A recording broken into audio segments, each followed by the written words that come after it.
الحمد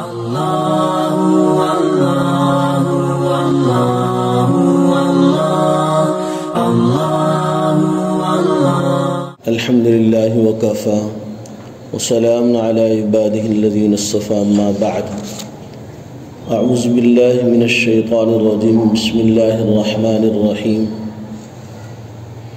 إنا عرضنا الأمانة على السماوات والأرض والجبال فأبين أن يحملنها وأشفقن منها وحملها الإنسان إنه كان ظلوما جهولا وقال الله تعالى في مقام آخر ألف لام ميم را كتاب أنزلناه إليك لتخرج الناس من الظلمات إلى النور وقال النبي صلى الله عليه وسلم تبرك بالقرآن فإنه كلام الله سبحان ربك رب العزة عما يصفون وسلام على المرسلين والحمد لله رب العالمين اللهم صل على سيدنا محمد وعلى آل سيدنا محمد وبارك وسلم اللهم صل على سيدنا محمد وعلى آل سيدنا محمد وبارك وسلم اللهم صل على سيدنا محمد وعلى آل سيدنا محمد وبارك وسلم۔ اللہ رب العزت نے قرآن عظیم الشان ہم جیسے لوگوں کو عطا کر کر ہم پر احسان فرمایا،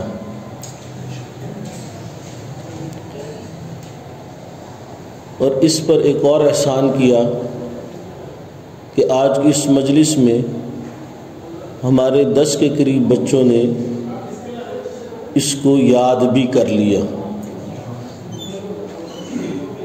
ایک تو فی نفسہ ہی قرآن ایک بہت بڑی نعمت، اور پھر ان میں سے اور اس کے بعد اس قرآن کو زبانی یاد کر لینا مخصوص بچوں کا، یہ اس سے بڑی نعمت۔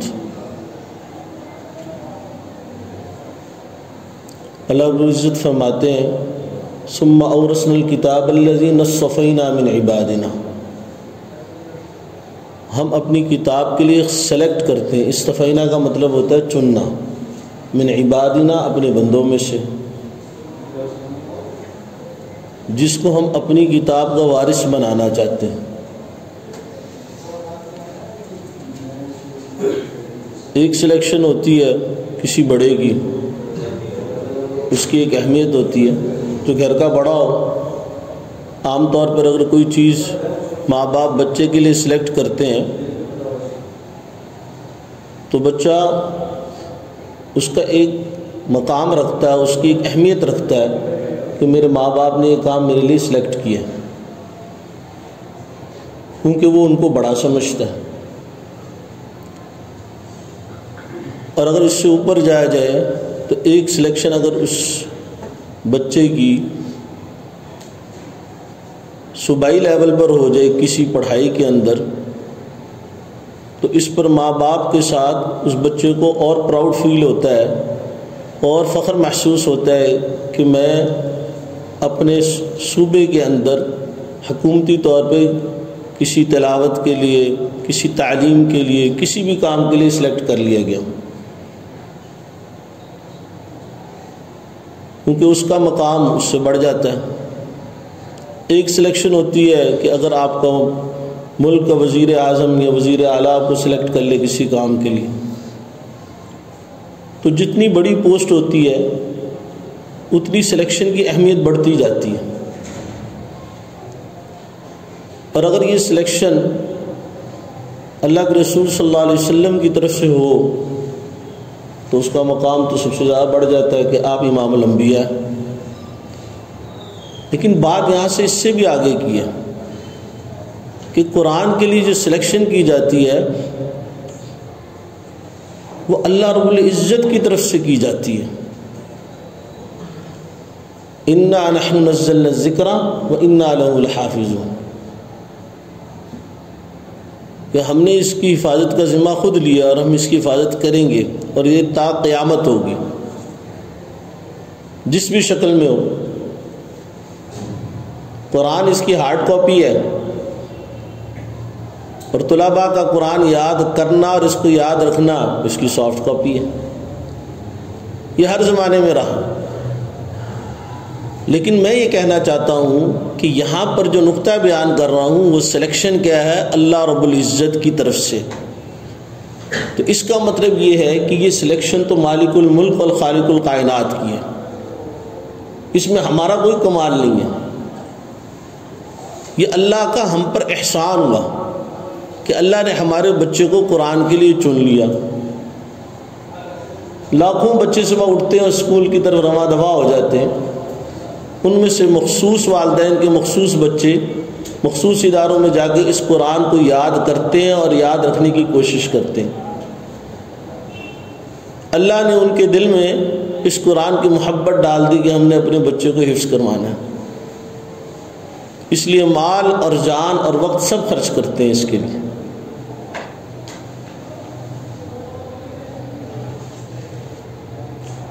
تو یہ ایک بہت بڑی خوش نصیبی کی بات ہے۔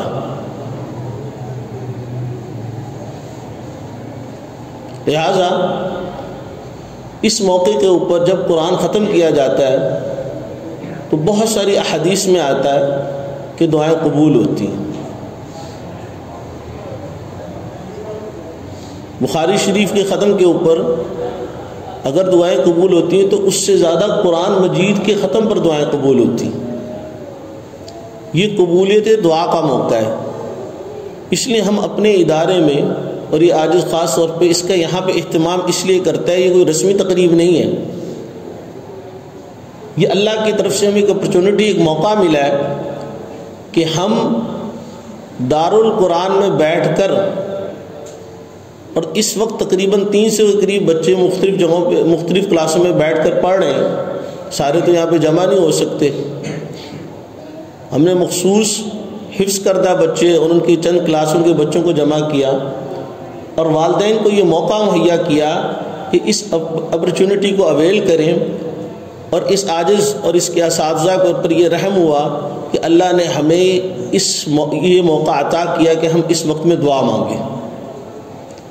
اب قبولیت دعا کا وقت بھی ہے، جگہ بھی ایسی ہے کہ جس کو قرآن کی نسبت، اور اللہ نسبتوں کی لاج رکھتا ہے۔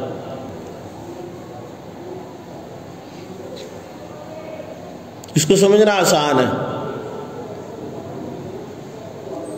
2 اینٹیں ایک ہی بھٹے سے نکلتی ہیں، ایک ہی مٹیریل ہوتا ہے، ایک ہی سائز ہوتا ہے، ایک ہی رنگ ہوتا ہے، ایک ہی قیمت ہوتی ہے، بازار میں آتی ہیں اور بکتی ہیں، ایک بکتی ہے اور مسجد میں لگ جاتی ہے، اور ایک بکتی ہے واش روم میں لگ جاتی ہے۔ جو اینٹ واش روم میں لگتی ہے اس پر گندگی گرتی ہے، اس کے لیے چپل کا اہتمام کیا جاتا ہے، اور جو اللہ کے گھر میں لگ جاتی ہے، مسجد میں لگ جاتی ہے، اس پر سجدہ کیا جاتا ہے، اس پر جوتی لے کر جانا منع ہوتا ہے۔ تو اس کا مطلب اس کی نسبت کس کے ساتھ ہوگی؟ اللہ کے گھر کے ساتھ۔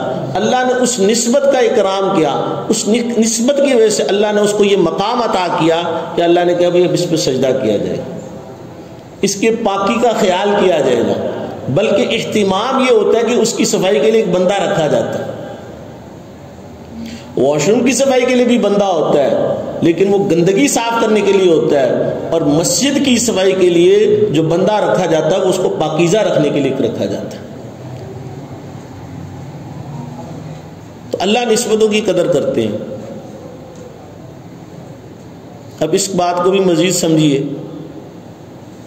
مقام وقت دونوں قبولیت کے۔ میں نے کہا کہ اس مقام کی وجہ سے، کیونکہ اس کی نسبت کس کے ساتھ ہے؟ قرآن عظیم الشان کے ساتھ، اور جو قرآن پڑھنے والے ہیں ان کا تعلق، جنہوں نے قرآن یاد کیا ان کے ساتھ بھی تو قرآن کی نسبت ہوگی، ان کی دعائیں بھی اللہ رد کیسے کریں گے؟ حدیث مبارکہ میں آتا ہے لو جمع القرآن فی ہباء ما احرقہ اللہ بالنار، اگر قرآن کو ایک گتے میں جمع کر دیا جائے ما احرقہ اللہ بالنار، تو اللہ اس گتے کو آگ میں نہیں جلائیں گے۔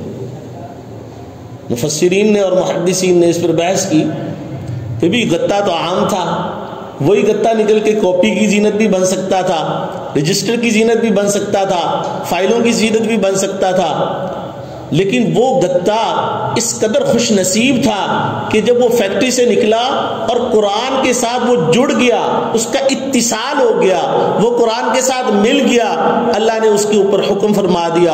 اور کس کی زبان سے یہ فرمان جاری فرمایا؟ نبی علیہ الصلوۃ والسلام کی زبان سے، اور نبی علیہ الصلوۃ والسلام نے فرمایا ما احرقہ اللہ بالنار، کہ اب وہ آگ میں نہیں جلایا جائے گا۔ کیوں؟ اس کی نسبت قرآن کے ساتھ ہوگی، الفاظ قرآن کے ساتھ ہوگی۔ مفسرین نے کہا جس گتے کی نسبت قرآن کے ساتھ ہو جاتی ہے اس کو اللہ تعالیٰ آگ میں نہیں جلائیں گے، تو جس سینے کی نسبت قرآن کے ساتھ ہو جائے گی اللہ تعالیٰ اس کو آگ میں کیسے پھینک سکتے ہیں؟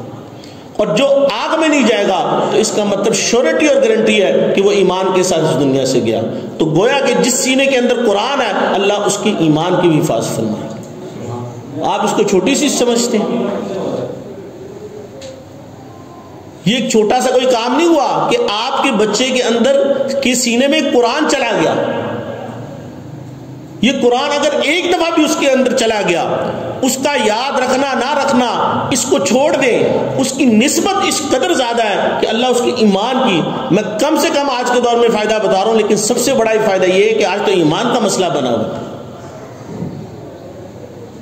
تو اللہ ایسے بچے کی ایمان کی حفاظت فرمائے گا اور اس کی برکت سے اس کے گھر والوں کی بھی ایمان کی حفاظت فرمائے گا۔ تو آپ نے کوئی چھوٹا سودا نہیں کیا، اپنے بچے کے لیے 2 2.5 3 4 سال لگا دیے، یہ اللہ نے آپ پر فضل کیا کہ آپ کے بچے کے ایمان کی حفاظت فرما لی۔ بعض کم سمجھ لوگ کہتے ہیں کہ اتنا وقت لگ گیا، اسکول میں پیچھے رہ گئے، اسکول کے مسائل پیدا ہو گئے۔ اللہ کی سلیکشن اور اللہ کا احسان، اور آپ کے بچے کی کس کی حفاظت ہو رہی ہے؟ ایمان کی۔ آج لوگ ہم اپنے مال کی حفاظت کے لیے کتنا اہتمام کرتے ہیں، اور اللہ تعالیٰ نے آپ کو اس قرآن کے صدقے آپ کے بچوں کی ایمان کی حفاظت کا ذمہ لے لیا۔ لہٰذا میں اس لیے کہتا ہوں کہ آج کے دور میں ہر خاندان کے اندر ضرور اس کا اہتمام ہونا چاہیے کہ اپنے بچوں کو قرآن سے متصل کریں، قرآن سے جوڑے۔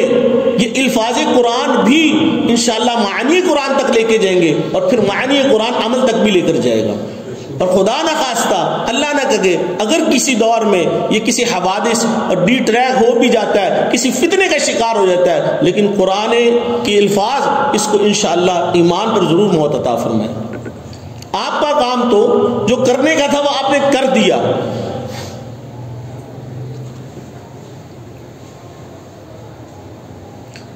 تو موقع بھی قبولیت دعا کا، جگہ بھی قبولیت دعا کی، بچے بھی جن کے ساتھ قرآن کی نسبت، جگہ کی نسبت بھی قرآن کے ساتھ، اور مہینہ بھی ایسا ہے کہ جس میں دعائیں قبول ہوتی ہیں۔ شعبان بالکل قریب، 2 دن بعد نبی علیہ الصلوۃ والسلام اس کے لیے دعا مانگتے تھے کہ اللہ مجھے شعبان اور رمضان تک پہنچا دے، اور فرمایا کرتے تھے شعبان میرے لیے اور رمضان اللہ کے لیے۔ کیا مطلب؟ کہ شعبان میں میں رمضان کی تیاری کروں گا، اس لیے آپ خوب عبادت کا اہتمام کرتے، راتوں کو نوافل، تہجد اور روزے کا دن میں اہتمام کرتے، تاکہ رمضان تک اس کی تیاری ہو جائے، عادت پڑ جائے، مزاج بن جائے، طبیعت میں آ جائے، تعلیم للامہ۔ آپ تو سارا سال عبادت کرتے تھے،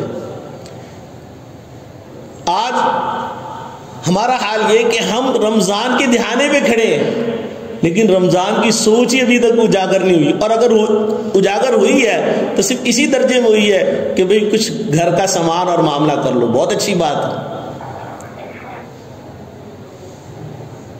جسمانی خوراک کا اہتمام کی تیاری کی، روحانی طور پر جو ہم نے رمضان میں تیاری کرنی ہے رمضان کے لیے، اس کا بھی ابھی سے اہتمام ضروری ہے۔ صحابہ اکرام 6 مہینے پہلے تیاری شروع کرتے تھے، اور پھر جب رمضان چلا جاتا تھا تو 6 مہینے اس کے شکر میں اور اس کے مانگنے میں گزارتے تھے۔ اللہ ہمیں رمضان تک پہنچائے عافیت کے ساتھ، اور ہمیں رمضان کی برکات نصیب فرمائے۔ فضائیں تو چلنا شروع ہو گئی ہیں، لہذا ایک کام ضرور کریں اس کی تیاری کے لیے کہ جس سے ہمارا وقت ضائع ہو رہا ہے، جن چیزوں سے ہمارا وقت ضائع ہو رہا ہے ان کی ابھی سے کیلکولیشن کر لیں۔ ہر فالتو کام کو رمضان کے لیے نکالیں اپنی زندگی میں سے۔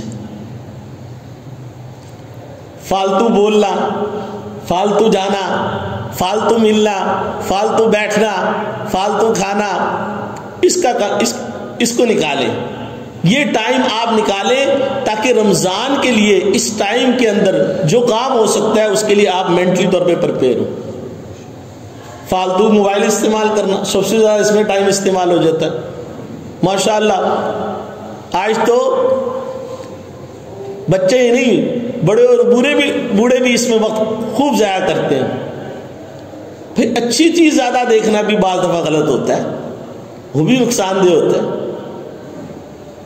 Access of every thing is bad, کسی چیز کی زیادتی بری ہی ہوتی ہے، چاہے وہ اچھی ہو چاہے وہ غلط ہو۔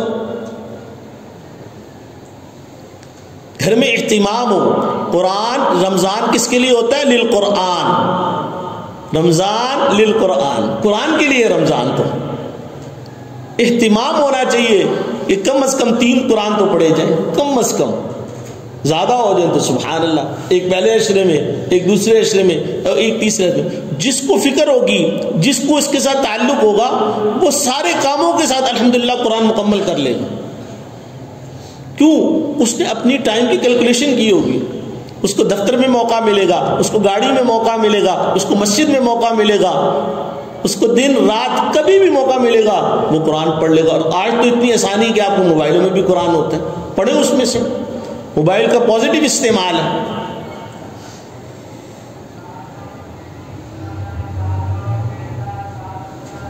اپنی بات پہ رہتا ہوں تو قبولیت دعا کا موقع ہے۔ ہم نے اللہ سے اس وقت مانگنا ہے، اللہ کی رحمت متوجہ ہے، اور خاص اس موقع پر ہے، اور جہاں قرآن پڑھایا جاتا ہے، پڑھا جاتا ہے، وہاں پہ اللہ کی ویسے رحمت نازل ہوتی ہے۔ فضائل قرآن کے اوپر تو گھنٹوں بات ہو سکتی ہے،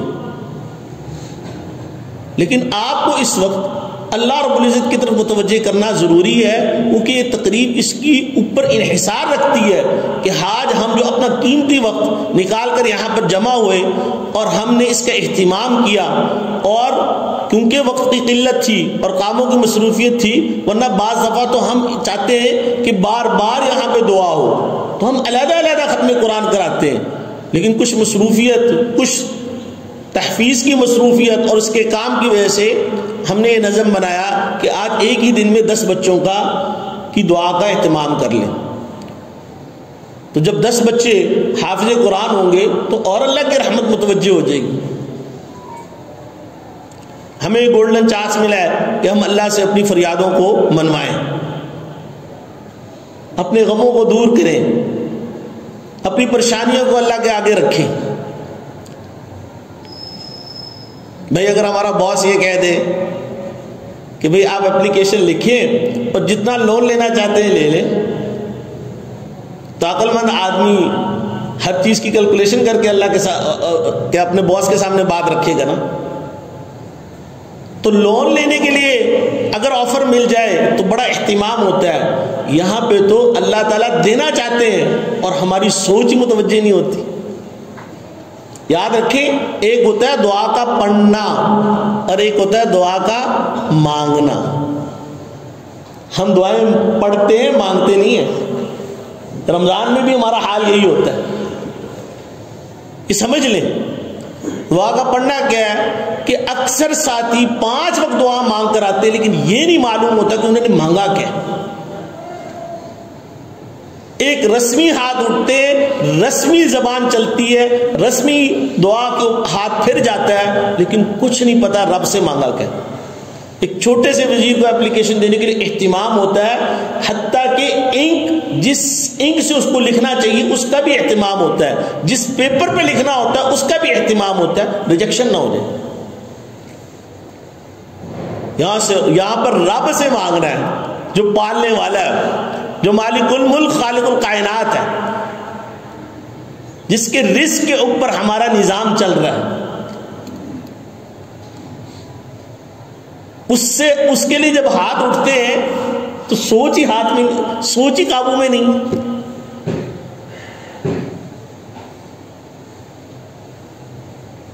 تو لہذا دعا کا پڑھنا کیا ہے کہ آپ کے منہ سے الفاظ نکل رہے ہیں وہ سوچ کہیں اور مانگتے رہے اللہ سے۔ ایسی دعاؤں سے ہمیں فائدہ نہیں ہوتا، اگرچہ اللہ رب العزت بہت رحیم اور کریم ہے، غفلت سے مانگی ہوئی دعا کو بھی قبول فرما لیتے، وہ ارحم الراحمین ہے، لیکن اللہ ہے، وہ وراء الورا ہے، ثم وراء الورا ہے۔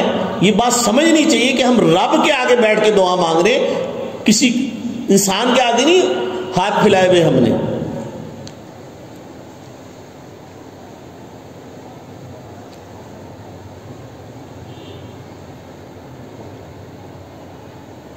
میرے استاد نے ایک واقعہ سنایا، کہتے ہیں کہ عرفہ کے میدان میں ہم بیٹھے ہوئے تھے تو ایک ساتھی دعا مانگ رہا تھا، تو میں اس کے ساتھ بیٹھا ہوا تھا، تو اس نے 15-20 منٹ نا ہاتھ اٹھائے رہے، دعا مانگتا رہا، خاموشی کے ساتھ مانگ رہا تھا دل میں، یوم عرفہ، سب گناہ معاف ہو جاتے۔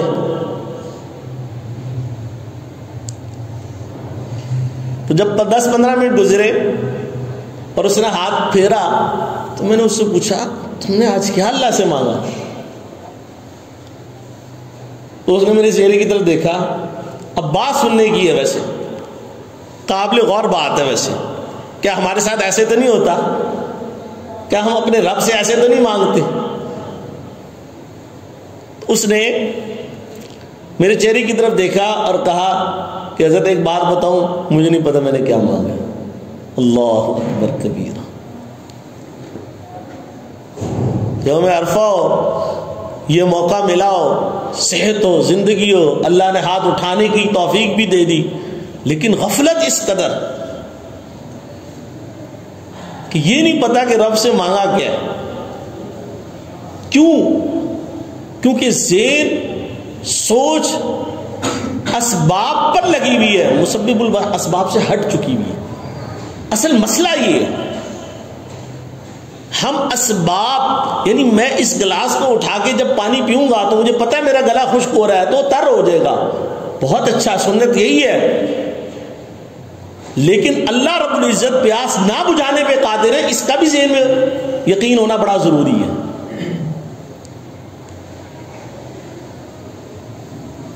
بتی کا بٹن دبائیں، اس بٹن کو دبائیں گے بتی جل جائے گی، یہ یقین ہے، لیکن اس کے پیچھے اللہ رب العزت قادر ہے کہ ہم بٹن دبائیں اور بتی نہ جلے، کوئی مسئلہ آ جائے۔ تو ہم اپنی دعاؤں کو جب تک یقین سے نہیں مانگیں گے اور کثرت سے نہیں مانگیں گے اور رو رو کے نہیں مانگیں گے، تب تک دعا پڑھنا ہوگا، دعا مانگنا نہیں ہوگا۔ اس لیے دعا مانگنا کیا ہے کہ جیسے آپ ایک چھوٹے بچے کو نہیں دیکھتے کہ وہ کہتا ہے میں نے لینا ہے لینا ہے لینا ہے، حتیٰ کہ تنگ آ کے آپ اس کو دلوا دیتے ہیں، اس لیے کہ اس نے رٹ لگائی بھی ہوتی، کبھی وہ روتا ہے، کبھی وہ لیٹ جاتا ہے، جب سفر پہ لکھتا ہے آپ کو وہی کہتا ہے مجھے لے کر، تو مشاہدے کی بات ہے۔ ایک چھوٹا سا ٹوائے کل رات میں نے اپنے بچوں کو 1 مہینہ کہنے کے بعد دلوا ہی دیا، جو میں دلوانا نہیں چاہتا تھا، حالانکہ کوئی مضر چیز نہیں تھی، لیکن میں نے اس بات پر غور کیا کہ وہ 1 مہینہ میرے پیچھے صبح و شام مجھے یاد کراتا رہا۔ ایک 3-3.5 سال کا بچہ مجھے یہ چیز لے دے، یہ مجھے لے دے، یہ لے دے، یہ اچھا، اس کی مختلف صفات بیان کرتا رہا اور مجھے میرے ذہن پر حاوی ہونے کی پوری کوشش کرتا رہا، حتیٰ کہ اس نے مجھے گرا دیا اور مجھ سے وہ چیز لے لی۔ رب جو مالک الملک خالق الکائنات جو کہتا ہے ادعونی استجب لکم، مجھ سے مانگو میں تمہیں عطا کروں گا، ہم جب اس سے مانگنے بیٹھتے ہیں ہمیں یقین نہیں ہوتا اور پھر مانگ کے کہتے ہیں جی مانگ لیا۔ مانگ کر تھکے، تھک کر مانگے، اللہ دے گا آپ کو، سارے مسائل یہاں سے حل ہو جائیں گے۔ جس کو اللہ سے مانگنے آ گیا نا، اس کو کسی چیز کی ضرورت نہیں۔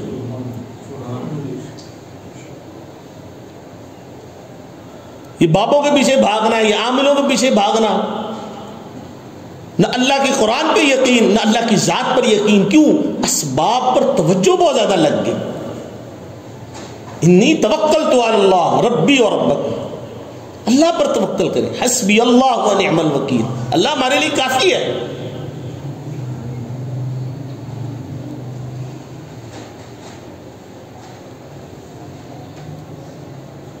تو اس لیے رمضان المبارک بھی آ رہا ہے، آج بھی اللہ نے موقع دیا، تو اس ضمن میں چند باتیں آپ کے سامنے اس لیے عرض کی کہ ہم یہاں پہ دعا مانگنے بیٹھے، ہم آئے اسی نیت کے ساتھ ہیں، ہمارا کام یہی ہے کہ اگلے 5-10 منٹ ہم نے دعا مانگنی ہے، اس کے ضمن میں آپ سے بات کی۔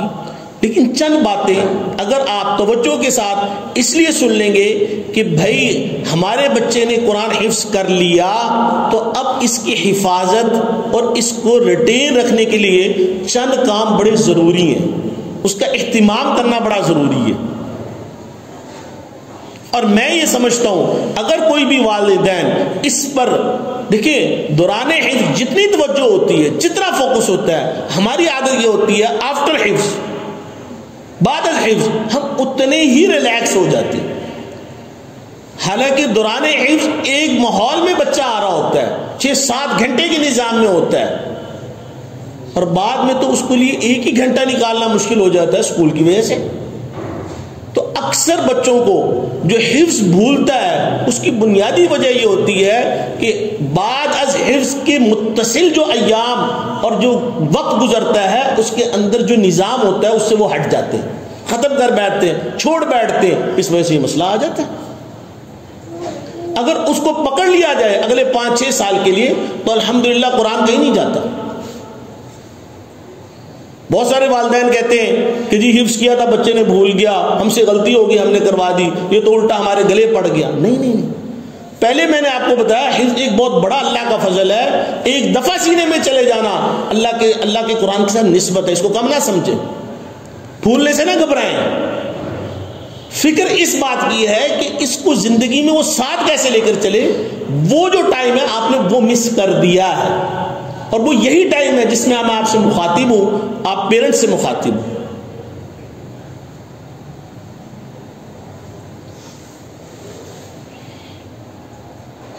الحمدللہ بیسیوں بچوں میں آپ کو ایسے دکھا سکتا ہوں کہ جنہوں نے ہمارے یہاں پہ 2008 9 11 12 میں کیا، لیکن والدین نے رجوع رکھا، اہتمام رکھا، جو باتیں ان کو بتائی گئی اس ترتیب سے چلتے رہے، الحمدللہ قرآن یاد ہے ان کو، قرآن کہیں نہیں گیا۔ قرآن کی بقا ماحول کی بقا سے ہوتی ہے۔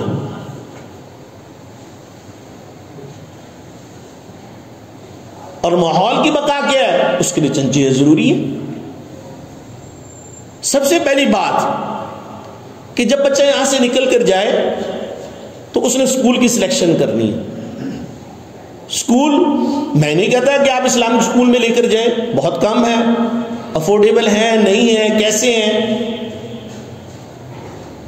اس میں اکثر والدین پریشان ہوتے ہیں، یہ اسکول کے ماحول کی وجہ سے معاملہ بن گیا۔ نہیں، بعض دفعہ تو اسلامک اسکول میں بھی جا کے یہ مسئلے آ سکتے ہیں، بلکہ زیادہ آ جاتے ہیں۔ وہاں پہ کئی بچے ایسے آ جاتے ہیں کہ جو کہ بیچارے دوسرے اسکولوں سے گھوم گھما کے آئے ہوئے ہوتے ہیں، ان کا حال زیادہ برا ہوتا ہے، فلٹر نہیں ہوتے، آپ کے بچے کو تباہ کر دیتے ہیں، ایسا بھی ہوتا ہے۔ تو اسلامک اسکول کی ایک رٹ لگا کر صرف اس کنفیوژن میں آ جانا کہ ہمارا بچہ صرف اسلامک اسکول میں جائے گا تو اس کے ایمان کی، اس کے معاملات کی، اس کے قرآن کی بقا رہے گی، یہ کوئی ضروری نہیں ہے۔ ہو جائے تو بہت اچھی بات ہے۔ ایک کام کر لیں کہ کنویں میں نہ پڑھیں، بس اس کا اہتمام کر لیں۔ الحمدللہ بہت سارے اسکول ہیں جو اسلامک نہیں ہے پیورلی، لیکن کنویں نہیں ہے ادھر، اس کا اہتمام ضرور کر لیں۔ شروع کے اندر اس اختلاط میں نہ ڈالیں، اس نحوست میں نہ ڈالیں، اس میں برکتی میں نہ ڈالیں۔ ہمارے یہ معاشرے کی بہت بڑی بے برکتی ہے، اور والدین اس میں بڑا مارجن دے دیتے ہیں، ریلیکس ہو جاتے ہیں، یا تعلیمی معیار کو دیکھتے ہوئے تھوڑے سے کنفیوز ہو جاتے ہیں کہ ادھر اچھا نہیں ہے تو چلو اس میں ڈال دیتے ہیں۔ یہ نہ کریں۔ اس کمی کو 20% کی کمی کو اگر آپ کو خود پورا کرنا پڑتا ہے گھر میں پورا کر لیں، ٹیوٹر لگا لیں. بھائی زیادہ سے زیادہ یہی ہوگا نا کہ میتھ میں کمزور ہو رہا ہوگا، فزکس میں کمزور ہو رہا ہوگا، 15-20 منٹ کمپرومائز ہے. بہت زیادہ کوئی تھکڑ اسکول نہ کرے، کیونکہ اس کی بنیاد میٹرک تک کی او لیولز کی، اگر آپ نے اس کو دین پڑھانا ہے، دین کی دعوت کے لیے، تو سب چیزوں کے لیے دنیاوی تعلیم میٹر کرتی ہے، اور کسب حلال کمانے کے لیے بھی میٹر کرتی ہے، تو اس کو کمپرومائز نہ کریں. تو اسکول کی سلیکشن میں کوئی معاملہ نہ کریں، پہلی بات. دوسری بات کہ فوری طور پر اپنے ادارے سے اس کے قرآن یاد رکھنے کی ترتیب کو طے کر لیں، اور ادارہ کیا معاونت کر سکتا ہے یہ بھی طے کر لیں ان سے، کیونکہ ہر بچہ اپنی استعداد پر حفظ مکمل کرتا ہے. کوئی اے ہوتا ہے، کوئی بی ہوتا ہے، کوئی سی ہوتا ہے، اور اسی لیول پر اس نے حفظ کیا ہوا ہوتا ہے. یاد رکھیں جو ڈیورنگ حفظ جتنا پکڑ دکڑ ہوتی ہے وہ ایک حد تک اس کا معیار قائم ہوتا ہے، چاہے بغیر غلطی کے بھی قرآن سنا لے، لیکن جو اصل پختگی، جو اصل جماؤ اور ٹھہراؤ، جو ضبط کے اندر مضبوطی ہوتی ہے، وہ تدریجاً بھی آتی ہے، وہ اس وقت نہیں آ جاتی. اچھا حفظ کرانے کے بعد اس کے اندر مزید پختگی کے لیے اس کا اہتمام اور اس کی روٹین بڑی میٹر کرتی ہے. لہذا جو بچہ 10 سال سے قرآن سنا رہا ہے تراویح کے اندر اور روزانہ ایک پارہ سنا رہا ہے، اس کا کیا آفٹر حفظ جس نے بچے نے حفظ مکمل کیا اس کا مقابلہ ہو سکتا ہے؟ الا ماشاء اللہ.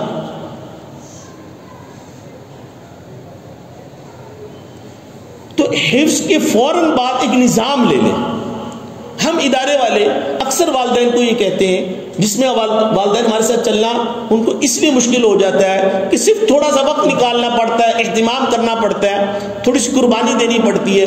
سب سے پہلے کہ آپ ہفتے میں ایک دن ضرور اپنے بچے کو ادارے میں بھیجیں، ہفتے والے دن، اور ایک اسیسمنٹ کروا لیں کہ اس نے پورے ہفتے میں کیا سنا ہے. اس سے آپ کو سمجھ آ جائے گی. آپ نے استاد لگائے ہوئے ہیں، آپ خود سن رہے ہیں، جو بھی آپ نے کیا ہوا،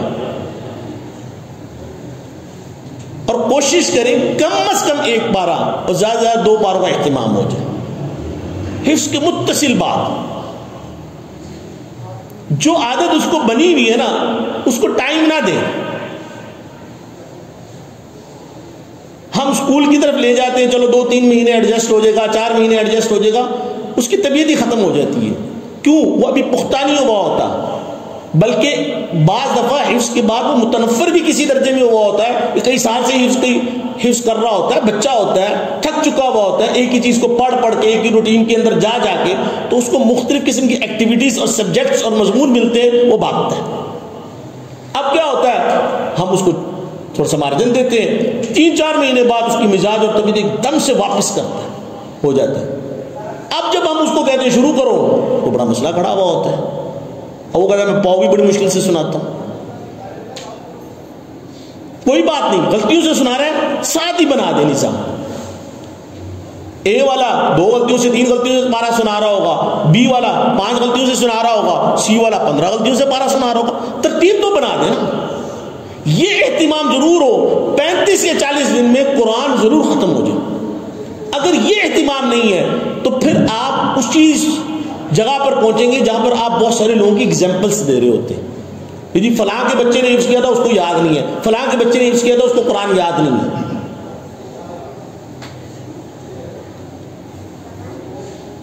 قرآن کھڑا ہی ریپیٹیشن پر ہے، تکرار پہ کھڑا ہوا، دور پر کھڑا ہوا. نبی علیہ الصلوۃ والسلام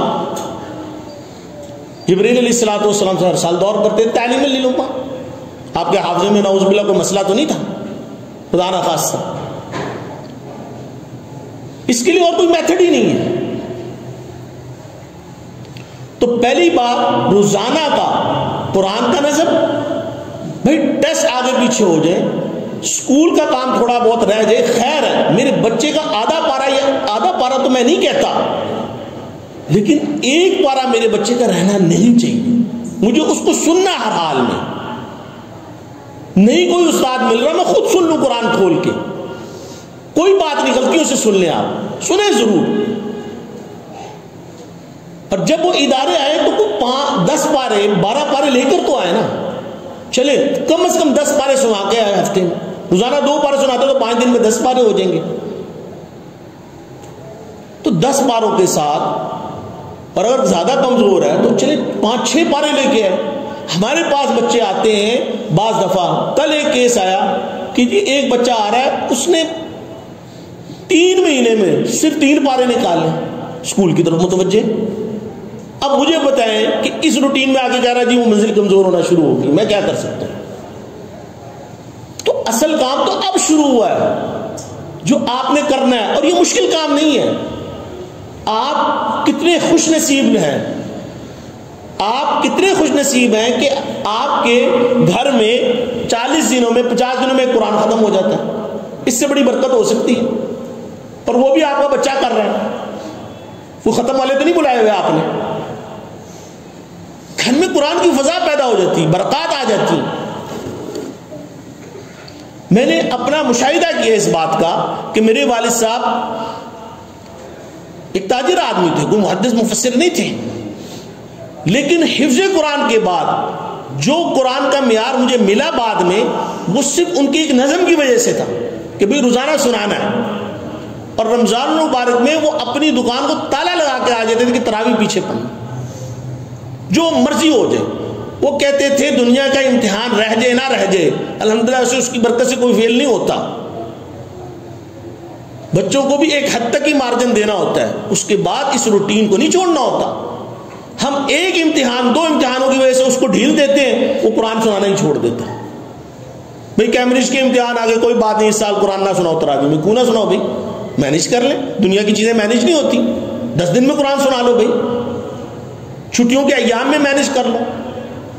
بھئی قرآن تو 3 دن میں بھی سنایا جا سکتا ہے، کیا مسئلہ ہے؟ اہتمام ہونا چاہیے نا کہ بھئی ایک بات ٹھان لی ہے کہ بھئی قرآن سنانا ہے. اس میں جب 20 غلطیوں سے سنانا ہے، 40 غلطیوں سے سنانا، میں نے سننا، جو مرضی بیٹے کھڑے ہو جائے. آج آپ اس کو کھڑا کر دیں گے نا، 10 سال الحمدللہ قرآن اس کے پاس ہوگا اور اس کی نسلوں میں ہی منتقل ہو جائے گا انشاءاللہ. یہ کوئی بڑا مسئلہ نہیں ہے. میں آپ کو یہ باتیں اس لیے بتا رہا ہوں، میں نے آپ کو کہا یہ تو دعا کا موقع ہے، لیکن یہ باتیں آپ کے لیے اتنی ضروری ہیں کہ ABC ہر بچہ قرآن محفوظ کر سکتا ہے، لیکن ایک اہتمام کر لیا جائے، ایک ترتیب بنا لی جائے. چھوڑ دیں کہ اس کا معیار 5 سال بعد کہاں پہنچے گا، 10 سال بعد، بھئی 15 سال بعد پہنچے. قرآن سے تو جڑ جائے گا، قرآن کے الفاظ سے تو جڑ جائے گا، قرآن کے اہتمام سے بھی جڑ جائے گا، اور آپ بھی جڑیں گے. صرف وہ نہیں جڑے گا، سب جڑیں گے. جب آپ چھوڑ دیں گے، دیکھیے دنیا کی سب سے قیمتی چیز انسان کے پاس وقت ہے، اور اس کے بعد اس کی اولاد ہے. اور معذرت کے ساتھ ہمارے پاس اپنی قیمتی چیز سب کو دینے کے لیے، اپنے بچوں کو دینے کے لیے نہیں. یہ ایک سب سے بڑا مسئلہ ہے آج کا. تربیت کیسے کریں حضرت؟ میں کہتا ہوں 10-15 منٹ اپنے بچوں کو دے دو موبائل کے بغیر، موبائل کے ساتھ نہیں. حضرت ٹائم نہیں ہے. پھر ٹائم نہیں ہے تو پھر کچھ بھی نہیں ہو. آپ تربیت کا نام کیوں لیتے؟ آپ کے 15 منٹ دینا کسی بڑے سے بڑے اسپیکر، بڑے سے بڑے موٹیویشن کرنے والے لاکھوں گنا بہتر آپ کا 15 یا 20 منٹ دینا اس فکر اور غم کے ساتھ کہ میرے بچے کے اندر جھوٹ، سچ، نماز اور یہ چیزیں پیدا ہو جائیں، فرائض پیدا ہو جائیں، قرآن سے وہ جڑ جائے. قو انفسکم واہلیکم نارا، امت بعد میں، یا ایھا الذین آمنوا قو انفسکم واہلیکم نارا. پھر اس کے بعد آپ جتنا مرضی دین کا کام کریں. بہترین صدقہ جاری آپ کے لیے کیا؟ نبی علیہ الصلوۃ والسلام تمہاری اولاد، اولاد کی قربانی دینا یہ کہاں کا نظام ہے؟ اولاد کے لیے وقت نہ ہونا یہ کہاں کا انصاف ہے؟ اس لیے خرافات میں مبتلا ہونا کی بڑی وجہ یہ ہے کہ ہمارے پاس وقت نہیں ہے. اسکولوں میں کیا ہو رہا ہے، کس دوست سے جڑا ہوا ہے، کیا ہو رہا ہے، وقت نہیں، احوال نہیں پوچھنے. بھئی روزانہ 15-20 منٹ اگر اس سے بات پڑھیں گے. آپ کو اپنے بچے کی نفسیات کا نہیں پتا ہو تو پھر کس کو پتا ہونا چاہیے؟ کتنے پیرنٹس آتے ہیں ملاقات کرنے کے لیے، طبیعت اور مزاج کچھ نہیں پتا. ضرورت ہمیں زیادہ پتا لگ گیا، آپ کو نہیں پتا. کیوں نہیں پتا؟ کیوں؟ ٹائم نہیں. یہاں سے جانے کے بعد وہ تقریباً لوگوں پہ ڈیپینڈ کر رہا، آپ سے نہیں کر رہا. آپ اس کے لیے ایک مشین ہے. اس کے نظام کو پورا کرنے کے لیے، اس کی فیس کے لیے، اس کے پڑھنے کے لیے، اس کے قاری کے لیے، اس کے ٹیوشن کے لیے، اس کے اسکول کے لیے، اس کے کھانے کے لیے، اس کے جانے کے لیے، بہت اچھی بات ہے۔ لیکن میں نے آپ سے کوئی گھنٹوں تو نہیں مانگے، نہ میں گھنٹوں کے لیے ترغیب دے رہا ہوں آپ کو، صرف 15 منٹ کہہ رہا ہوں اپنی زندگی میں سے دے دیں۔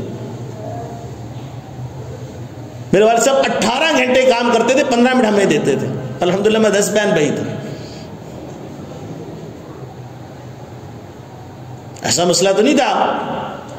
وجہ کیا ہے کہ ہمارا ٹائم ضائع ہوتا ہے، ہم اس کی کیلکولیشن کریں۔ الحمدللہ ہمارے دور میں یہ مصیبت نہیں تھی، اس لیے ٹائم نکل آتا تھا۔ اور جو بچپن میں والدین بات سکھا دیتے ہیں وہ بچپن تک جاتی ہے۔ کتنے کاروباری حضرات مجھ سے ملتے ہیں اور پتہ کیا کوٹ کرتے ہیں، ساڈا باپ نے سانو اے اصول سکھاتا سی، اس ذہن میں بیٹھا ہوا ہوتا ہے، یہ وجہ نال اسی ترقی کی تھی۔ اگر باپ اور ماں کہتے رہے بیٹے جھوٹ نہیں بولنا، جھوٹ سے یہ ہوتا ہے، جھوٹ سے یہ ہوتا ہے، کیسے بچہ بڑے ہو کے جھوٹ؟ میں آپ کو بتا دوں، اگر آپ کے بچے میں 3 چیزیں ڈل گئی ہیں تو دین کی بنیاد ڈل گئی ہے۔ نمبر 1 وہ سچ بولنے والا بن جائے، نمبر 2 وہ نماز پڑھنے والا بن جائے، اور نمبر 3 وہ 3 لوگوں کی خدمت کرنے والا بن جائے، خادم بن جائے، مخدوم نہ بنے، نواب زدگی نہ ہو اس میں، بیڈ روم سے گلاس اٹھا کے نہیں رکھ سکتا کچن میں۔ ایسا نظام آپ لوگوں نے دے دی، یہ کون سی محبت ہے یار کہ بندہ اپنا کام ہی نہ کر سکے؟ پھر 25 سال میں رونے کی کیا بات ہے کہ جب اس کی فرعونیت اس لیول کی پہنچ چکی بھی ہوتی ہے کہ اس کو 20 ملازم چاہیے ہوتے ہیں اپنے کاموں کے لیے، وہ نظام زندگی نہیں سنبھال سکتا، وہ میچور ہی نہیں ہوتا 20 سال تک، اس کو سمجھ ہی نہیں ہوتی کہ سٹینڈ کیسے کرنا ہے۔ آپ علیہ الصلوۃ والسلام خود کام کرتے تھے، سب سے بڑی ذمہ داری تو انہیں کے پاس تھی۔ تو یہ باتیں میں آپ کو آپ نے پہلے بھی سنی ہوئی ہے، لیکن میں صرف یہ بات بتا رہا ہوں کہ اپنی زندگی میں سے 15 سے 20 منٹ بچے کو دے دیں اور اس کا روزانہ ایک پارے کا اہتمام خود کر لیں، روزانہ ایک ڈائری بنا لیں، بیٹے آپ نے سنایا کتنی غلطیوں سنایا، ٹھیک ہے کوئی بات نہیں، 20 غلطیوں اوکے، جب قرآن ختم ہو ایک دعوت کر لیں، ماشاءاللہ میرے بیٹے نے قرآن ختم کیا، کیا مسئلہ ہے؟ کئی دعوتیں کرتے ہیں ہم لوگوں کے لیے، اپنے دوستوں کے لیے، اپنے یاروں کے لیے، رشتہ داروں کے لیے ہزاروں روپے خرچ کرتے ہیں۔ اگر آپ یہ 10 سال اس پراؤڈ کے ساتھ، اس اہمیت کے ساتھ قرآن کی دعوت کرتے رہیں گے، انشاءاللہ اللہ تعالیٰ اس قرآن کو ضائع نہیں کریں گے، آپ کے بچے کو بھی ضائع نہیں کریں گے، بلکہ یہ آگے چلا جائے گا۔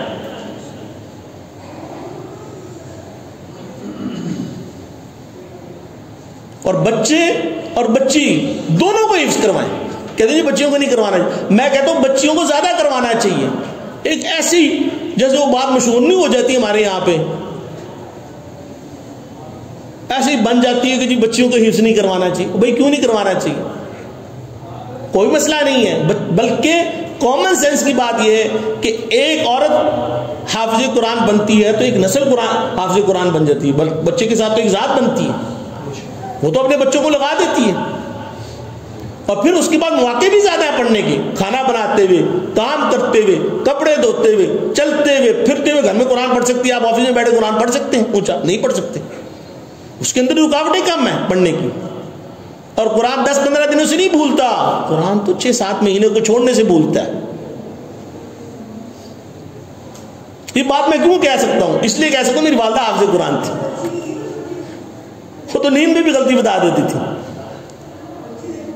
9 سال کی عمر میں قرآن حفظ کیا تھا انہوں نے، الحمدللہ ہم چاروں بھائی ان کی وجہ سے حافظ قرآن بن گئے، اور ہمارے بچے حافظ قرآن بن گئے۔ کیوں کہ ایک بچے حافظ قرآن بنی، ایک نسل حافظ قرآن بن گئی۔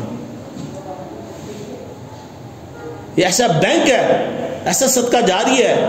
آج 99% لوگ قرآن نہیں سن سکتے، اس لیے میں کہتا ہوں قرآن حق کے حافظ قرآن کو یہ بچے تو اپنے بچوں کو قرآن خود سن سکے، اور ماں سب سے زیادہ اس کے لیے یہ ہوتا ہے کہ وہ قاریوں پہ کھڑی ہوئی ہوتی ہے، اگر وہ بچی قرآن صحیح پڑھنے والی ہوگی تو اپنے بچوں کو تو قرآن صحیح پڑھائے گی شروع سے، اس کو یہ تو پتا ہوگا میتھ، انگلش، اردو سب چیزیں ٹھیک کرا سکتے ہیں کہ اس میں ہم کمزور ہیں۔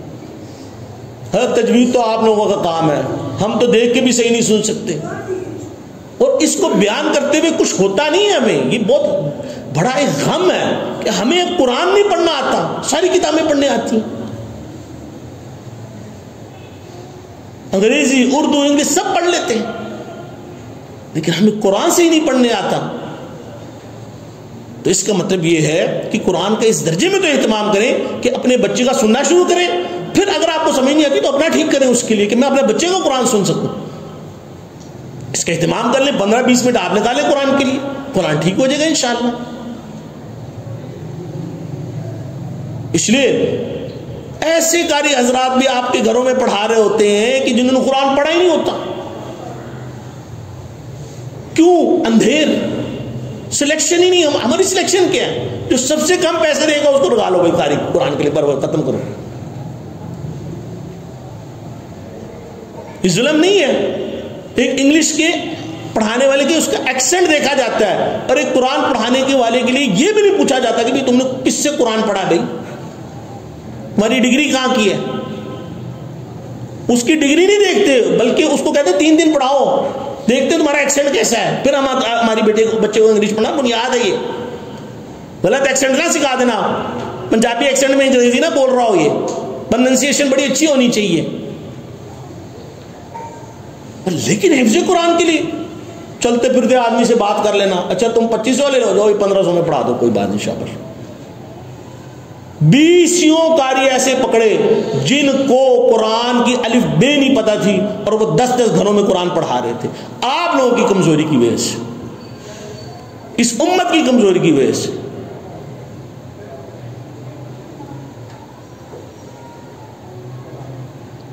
لہذا کوشش یہ کرنی چاہیے, ہمارے بچوں نے اگر حفظ کیا ہے تو اس درجے میں حفظ ہے, ہم اس کام کو اس لیے بھی آج جاری رکھتے ہیں, ورنہ گھر کے حالات دیکھتے ہوئے بڑی ڈس اپوائنٹڈ ہوتے ہیں ہم لوگ کہ ہماری محنتیں ضائع نہ ہو رہی.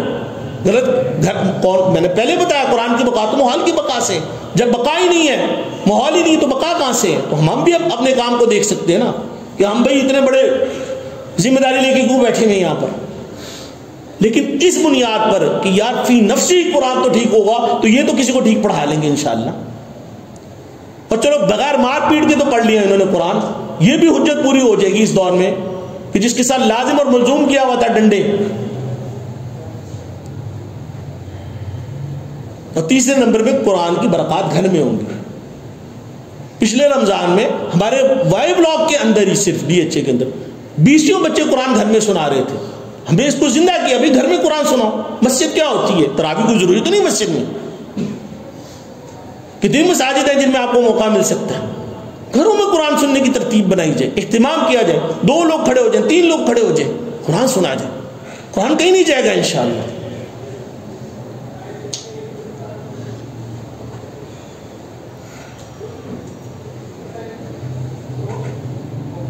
تو پہلی بات متصل نظم, دوسری بات روزانہ کا قرآن سننے کا نظم بہت ضروری, تیسری بات ہفتہ وار ٹیسٹ کا نظم. یہاں پر آئیں, رپورٹ لیں, میسج کریں کہ بھئی رپورٹ کیوں نہیں ملی, کیا آپ نے سنا ہے, بتائیں ہمیں کس جگہ کمزوری ہو رہی ہے. چوتھی بات رمضان کا نظم, اور 5ویں بات یہ کہ ان تمام امور سے بچانے کی کوشش کریں جو قرآن کی روحانیت کو تباہ کرتے ہیں. ان میں سے سب سے بڑا آپ کا میڈیا ہے, نیٹ ہے, ایکسیس آف انٹرنیٹ ہے, کھلا اور عام, جس نے ہماری ذہنوں کی پاکیزگی کو خراب کر دیا. ایسے ذہن میں قرآن کی قرار کیسے رہ سکتا ہے جس کے اندر گندگی بھری ہوئی ہو؟ ظلمت اور نور نہیں اکٹھے ہو سکتے. یہ تو تخرج الناس من الظلمات الی النور کی طرف کا معاملہ. بھئی ایک پانی کا گلاس ہے, اس میں سوراخ کر دوں بچوں, تو اس کے اندر پانی ٹھہرے گا؟ جتنا مرضی دودھ ڈالتا رہوں نہیں ٹھہرے گا, جو مرضی مشروب ڈال دوں نہیں ٹھہرے گا. ہمارے ڈرینز ہیں, ہم قرآن ڈالتے رہیں, میں آپ کو بتا رہا ہوں پھر بھی اللہ بے فائدہ نہیں چھوڑے گا آپ کو. لیکن ڈرینز کو بند کر دیں تو بڑی جلدی فوائد نظر آنا شروع ہو جائیں گے, برکات نظر آنا شروع ہو جائیں گے.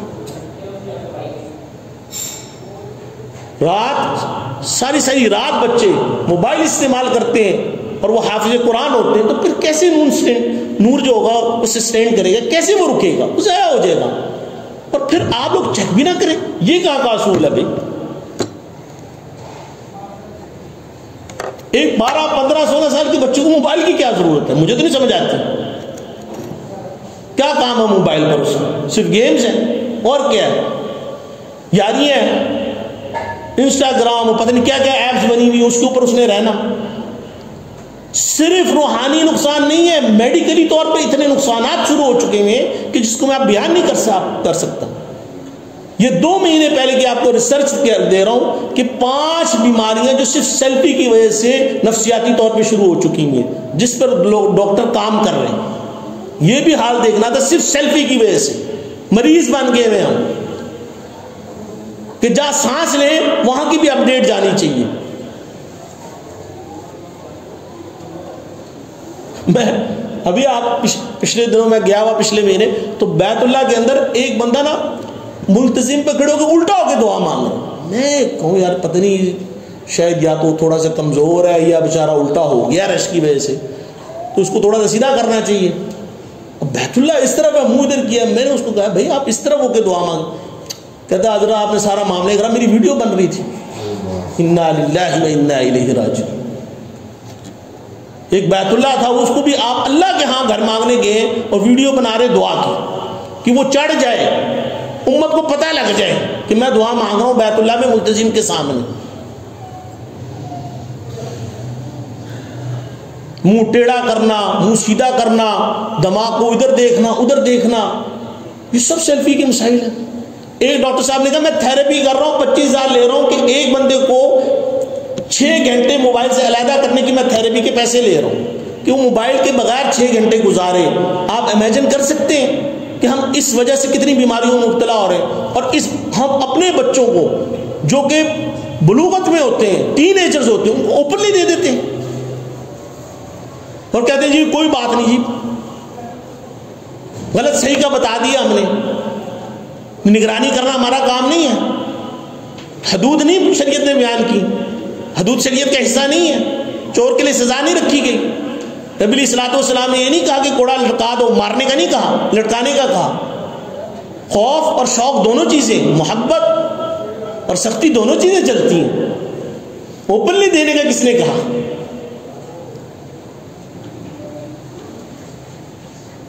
تین ایجز میں بیان کرتا ہوں، اتنی حالت بری ہوتی ہے کہ میں آپ کو بیان کرتے ہیں تو شریف بیٹھے ہوئے سارے ماشاءاللہ،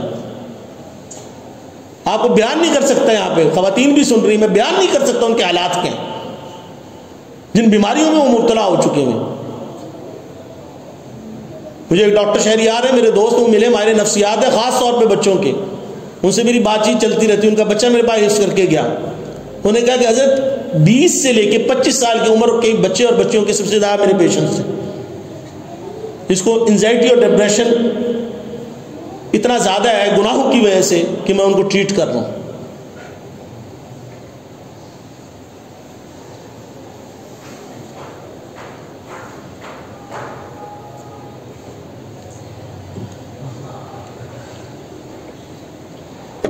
جس ریشو سے نظام چل رہا ہے بے حیائی کا اور فتنے کا، اگر آپ نے اپنے بچوں کو بچانے کا اہتمام نہ کیا تو اگلے 10-15 سالوں میں پھر آپ کو پاکیزہ بچے اور بچیاں نہیں ملیں گے بالکل بھی. پھر مصیبت بن جائے گی، پھر آپ ڈھونڈتے پھریں گے رشتے کہ جی بچی نہیں مل رہی پاکیزہ، بچہ نہیں مل رہا پاکیزہ.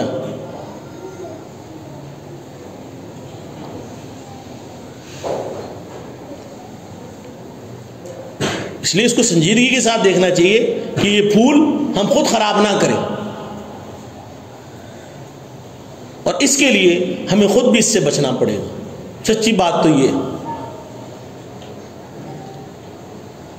ہماری نماز بھی موبائل کے ساتھ ہی ہوتی ہے. اکثر ساتھیوں کو دینا مصلی پہ موبائل رکھ کر پڑھتے ہیں نماز کہ کوئی کال مس نہ ہو جائے.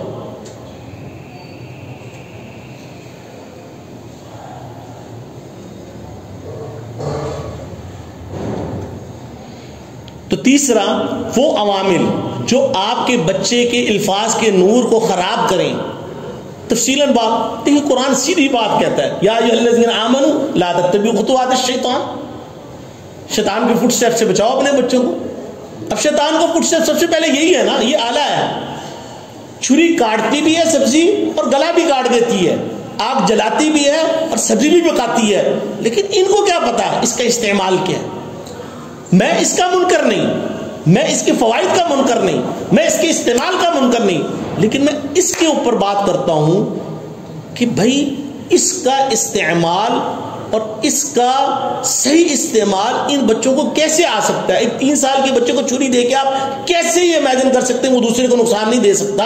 ایک ٹین ایجرز کو جس کی بلوغت کے وقت شہوت کی جو انتہا ہوتی ہے میڈیکلی طور پہ، آپ کیسے کر سکتے ہیں کہ بچہ اور بچی اس کے اندر غلط معاملہ نہ کرے جب اوپنلی چیزیں چل رہی ہوں؟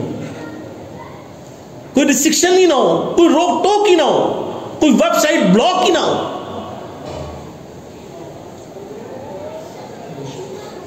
پھر بچے کیسے پکیزہ رہیں گے؟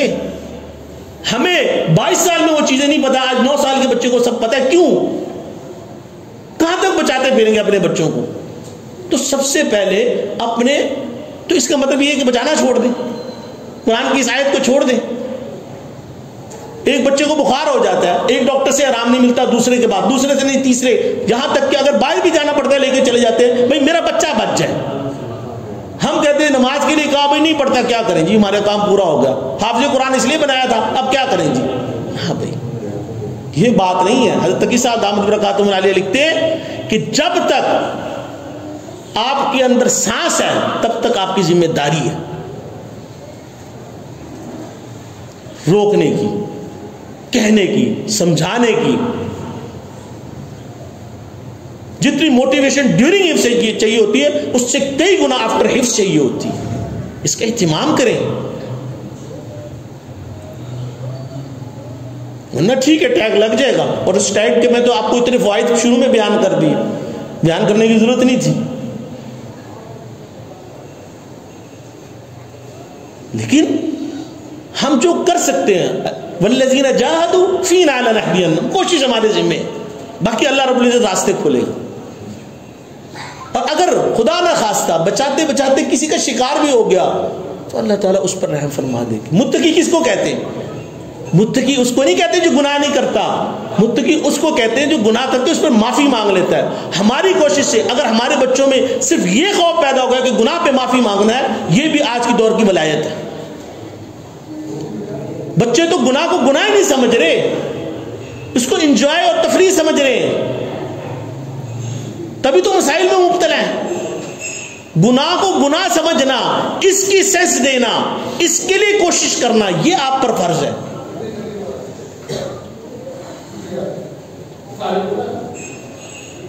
اتقوا اللہ، اللہ سے ڈر جاؤ. کیا مطلب ہے؟ گناہ پر معافی مانگ لو.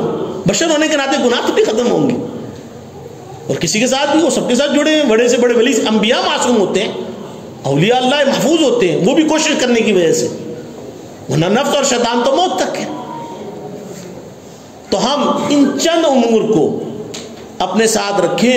اور اللہ رب العزت نے ہمیں ایک کہف عطا فرمایا قرآن کی شکل میں. واقعتاً یہ کہف ہے آج کے دور میں، قرآن اللہ نے ہمیں عطا فرمایا. لہذا ان کے قرآن کے سننے کا اہتمام آپ خود بھی شروع کریں، اور میں تو یہ کہتا ہوں کہ ان کی وجہ سے آپ خود قرآن کا حفظ کرنا شروع کر دیں. ایک حدیث میرے پچھلے دنوں گزری، اتنا مزہ آیا اس کو پڑھ کے کہ نبی علیہ الصلوۃ والسلام نے فرمایا، جس کا مفہوم یہ ہے کہ اگر کوئی آدمی قرآن یاد کرنا شروع کر دیتا ہے اور 1 اور 2 صفحہ یاد کرتا ہے اور اللہ کا امر اس پر آ جاتا ہے، وہ اس دنیا سے چلا جاتا ہے، اللہ قبر میں ایک فرشتہ متعین کریں گے جو اس کو حفظ مکمل کروائے گا، اور کل قیامت کے دن اس کو حفاظ میں اٹھا دے گا. سبحان اللہ. آپ اپنے بچوں کی برکت سے قرآن حفظ کرنا شروع کرتے ہیں. کیسی زبردست حدیث ہے کہ میں اپنے بچے کو قرآن تراویح میں سنوں، اس نیت کے ساتھ حفظ کرنا شروع کر دیں. 2 آیت کر کے، 3 آیت کر کے سارا دن پڑھتے. بھائی میں کہتا ہوں کہ ایک لفظ کو اگر کوئی 100 دفعہ پڑھ لینا نہیں بھولے گا، چاہے دماغ میں بیٹھے نہ بیٹھے، زبان پہ چڑھ جائے. سورہ فاتحہ کیوں یاد ہے؟ اس لیے یاد ہے، روزانہ پڑھتے. سورہ اخلاص کیوں یاد ہے؟ وہ بھی تو قرآن کا حصہ ہے. بعض ساتھیوں کو سورہ یاسین یاد ہوتی ہے، سورہ ملک یاد ہوتی ہے، پڑھتے روزانہ. کیوں؟ بار بار پڑھنے کی وجہ سے اگرچہ ان کی ہم کہتے ہیں کہ جی ذہن نہیں کام کرتا، قرآن تو ذہن کو کھولتا ہے. یہ تو ایسا دوست ہے جو اس سے لگاؤ لگاتا ہے اس کا ہو جاتا ہے. اس لیے تو کہا کہ کل قیامت کے دن اور قبر میں ایک واحد ایسی چیز ہے جو قبر میں بھی سفارش کرتی ہے اور آخرت میں کہو قرآن عظیم الشان ہے. یہ ایسا دوست ہے، یہ جھگڑا کرے گا آپ کے لیے قبر میں بھی اور کل قیامت کے دن بھی.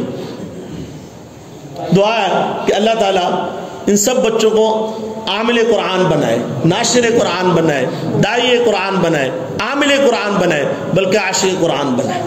اور آپ کو بھی ان کی وجہ سے قرآن کا یاد کرنا نصیب فرمائے، قرآن کی محبت نصیب فرمائے، آپ کو اس کو محفوظ رکھنے کے لیے ہمت، قوت اور طاقت عطا فرمائے، اہتمام عطا فرمائے، فکر اور غم عطا فرمائے.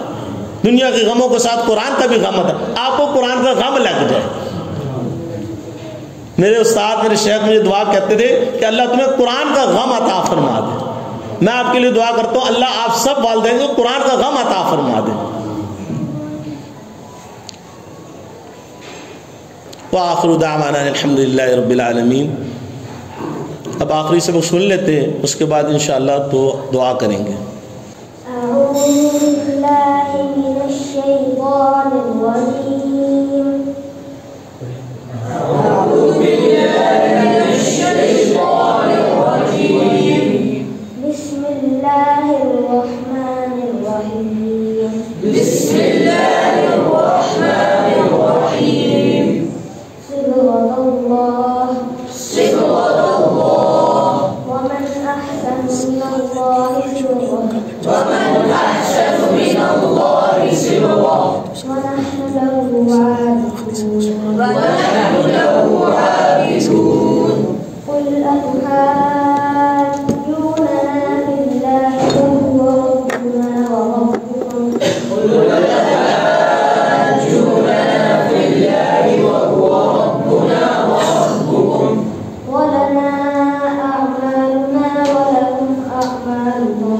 ولنا أعمالنا ولكم أعمالكم. ونحن له مخلصون. ونحن له مخلصون. أم تقولون إن إبراهيم وإسماعيل وإسحاق ويعقوب والأسباط كانوا هودا أو نصارى.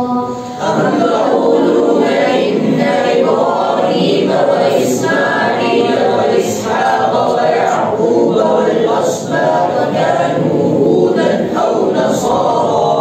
قل أأنتم أعلم أم الله. قل أأنتم أعلم أم الله. ومن أظلم ممن كتم شهادة عنده من الله. ومن أظلم ممن كتم شهادة عنده من الله. وما الله بغافل عما تعملون. وما الله بغافل عما تعملون. تلك أمة قد خلت لها ما كسبت ولكم ما كسبتم. تلك أمة قد خلت لها ما كسبت ولكم ما كسبتم. ولا تسألون عما كانوا يعملون. ولا تسألون عما كانوا يعملون. بسم الله الرحمن الرحيم. بسم الله الرحمن. قل هو الله أحد الله الصمد لم يلد ولم يولد ولم يكن له كفوا أحد. بسم الله الرحمن الرحيم.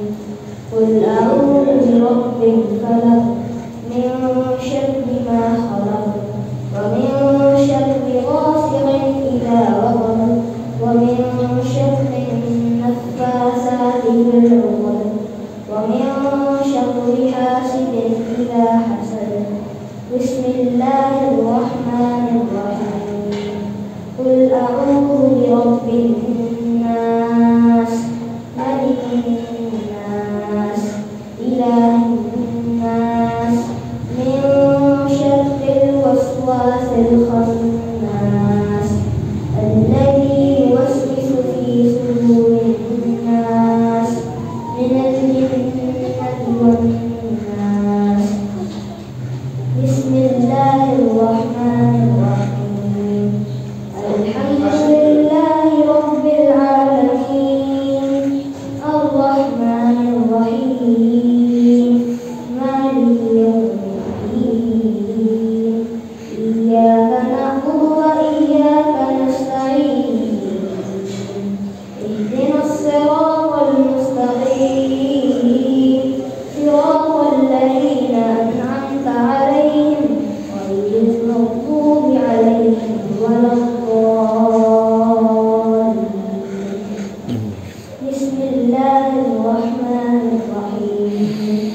ألف لام ذلك الكتاب لا ريب فيه هدى للمتقين الذين يؤمنون بالغيب ويقيمون الصلاة ومما رزقناهم ينفقون والذين يؤمنون بما أنزل إليك وما أنزل من قبلك وبالآخرة هم يوقنون أولئك على هدى من ربهم وأولئك هم المفلحون صدق الله العظيم. ما شاء الله. اللهم صل على سيدنا محمد وعلى آل سيدنا محمد وبارك وسلم. رب اغفر وارحم وأنت خير الراحمين. ربنا ظلمنا أنفسنا وإن لم تغفر لنا وترحمنا لنكونن من الخاسرين. سمعنا وأطعنا غفرانك ربنا وإليك المصير. يا رب لك الحمد كما ينبغي لجلال وجهك وعظيم سلطانك. اللهم رب محمد وز محمد صلی اللہ علیہ وسلم ما هو أهل لا حول ولا قوة إلا بالله لا ملجا ولا منجا منك إلا إليك. رب کریم دلوں کو صاف فرما، آنکھوں کو پاک فرما، حیا والی زندگی عطا فرما. رب کریم عزت ملنے کے بعد ذلت سے محفوظ فرما، علت سے محفوظ فرما، قلت سے محفوظ فرما، علم ملنے کے بعد جہالت کے کاموں سے محفوظ فرما. اللہ ایمان ملنے کے بعد کفر سے محفوظ فرما، کفر کے معاشرت اور معیشت سے محفوظ فرما. یا اللہ نبی علیہ السلام کی ہر سنت کو زندہ کرنے والا بنا، سنت کا عاشق بنا، سنت کا صادق بنا.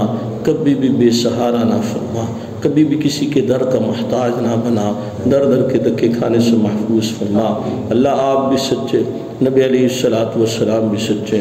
آپ نے خود فرمایا اور آپ کے رسول نے فرمایا اس موقع پہ دعائیں قبول ہوتی ہیں. یا اللہ ہم یہاں پر آپ سے اپنی فریادیں لے کر آئے ہیں، ہم نے اس موقع کو غنیمت سمجھا. یا اللہ یہ ننھے ننھے چھوٹے بچے ہیں، یا اللہ ان کے والدین نے بھی قربانی دی. یا اللہ کئی سال یہاں پہ رہتے رہے، آتے رہے، پیسے بھی خرچ کیے، وقت بھی کیا، ہماری طرف سے بڑی کمیاں نہ اہلیاں رہیں، لیکن یہ ہمارے ساتھ جڑے رہے. یا اللہ ہمیں ان کو اور تو کچھ دینا نہیں آئے گا، ہم ان کو کوئی انعام تو نہیں دے سکیں گے. انہوں نے بہت آج کے دور میں بڑا قدم اٹھایا، اپنے بچوں کا قیمتی ٹائم یا اللہ اس کی آپ کی توفیق سے قرآن میں لگایا. یا اللہ آج ان کی یا اللہ آرزوؤں کو پورا فرما دے، ان کی خواہشات جائز خواہشات کو پورا فرما دے، ان کی دلوں میں چھپے ہوئے غموں کو دور فرما دے، ان کی پریشانیوں کو دور فرما دے، ان کو رزق واسع عطا فرما دے، برکت اور کثرت والا عطا فرما دے، عافیت والا عطا فرما دے، ان کی مجبوریوں کو دور فرما دے، ان کو خوشحالیاں عطا فرما دے، ان کو راحتیں عطا فرما دے، ان کو گھروں کی خوشیاں عطا فرما دے، رشتہ داروں کی خوشیاں عطا فرما دے. یا اللہ ان کو اپنی چاہت والی زندگیاں عطا فرما دے. یا اللہ ان کو اطمینان عطا فرما دے، سکون عطا فرما دے، ہر بیماری سے نجات عطا فرما دے. یا اللہ رحم اور کرم کا معاملہ فرما لے. یا اللہ جب بچہ پریشان ہوتا ہے تو ہم نے دیکھا ہے کہ اللہ وہ امی امی کرتا ہے. یا اللہ بندے کو یہی سجدہ اور ججتا ہے کہ وہ ربا ربا کہے، وہ آپ کو پکارے، آپ سے مانگے. آپ وراء الورا ہیں، ثم وراء الورا ہے. یا اللہ اگر آپ ہمیں آج معاف فرما دیں گے تو آپ سے کون پوچھے گا؟ آپ تو مالک الملک اور خالق الکائنات ہیں. بادشاہ سے کوئی سوال نہیں کرتا کہ وہ معاف کر دے یا سزا دے. یا اللہ جب آپ نے یہ ہاتھ اٹھوائے ہیں تو یا اللہ آپ یہ چاہتے ہیں کہ آپ ہمیں عطا فرمائیں. یا اللہ ہم پر رحم کا معاملہ فرما دے.